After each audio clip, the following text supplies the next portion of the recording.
Welcome to the Learning Pines YouTube. We hope this video helps. You need to start by confirming the app exists and can be restored.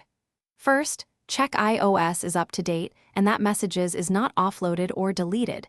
If deleted, reinstall from the App Store.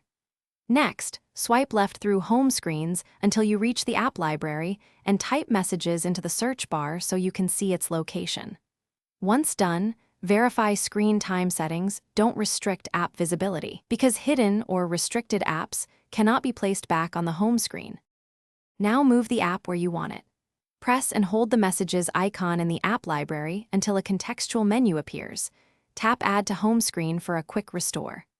Alternatively, hold and drag the icon from App Library to the left to reveal home screens, then position it on the chosen page. Make sure to drop it on an empty spot or into a folder. If the target page is full, the system will create space by shifting icons, so watch those placements as you release. Finish by confirming placement and fixing common issues. After adding, swipe through home screens to ensure Messages sits where you expect.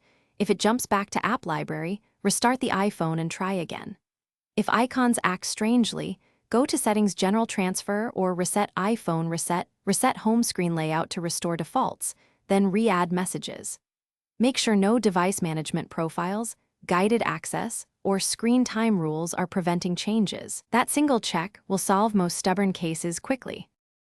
Thanks for watching. Consider subscribing if we helped you.